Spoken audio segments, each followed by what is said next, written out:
if he takes away his love and his spirit from above? 1 Samuel 15:21-25. But the people took of the spoil sheep and oxen, the chief of the things which should have been utterly destroyed, to sacrifice unto the Lord thy God in Gilgal. And Samuel said, Have the Lord as great delight in burnt offerings and sacrifices as in obeying the voice of the Lord? Behold, to obey is better than sacrifice, and to hearken than the fat of rams. For rebellion is as the sin of witchcraft, and stubbornness is as iniquity and idolatry. Because thou hast rejected the word of the Lord, he hath also rejected thee from being king. And Saul said unto Samuel, I have sinned, for I have transgressed the commandment of the Lord, and thy words, because I feared the people, and obeyed their voice.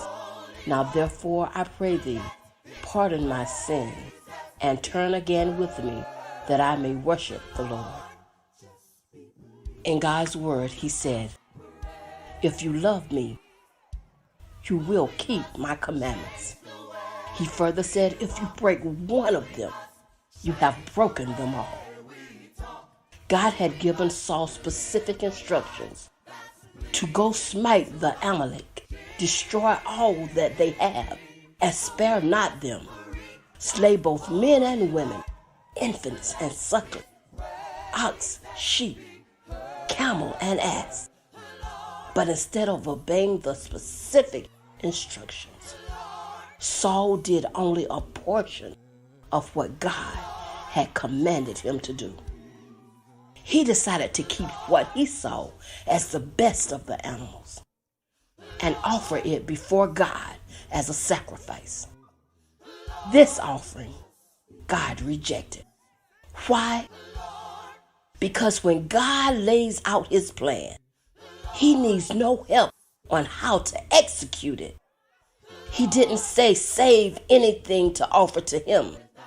Upon realizing his error, he asked Samuel to accompany him as he went to God asking for forgiveness.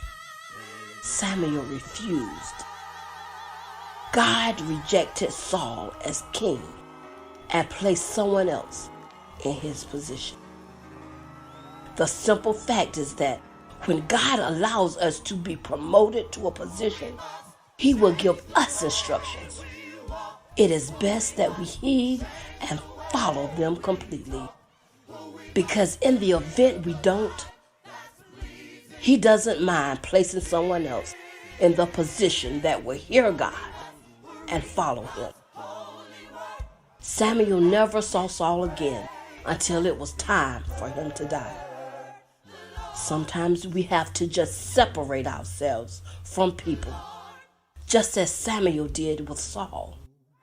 It's not because we hold something against them, but because we need to be about God's work without any unnecessary interruptions.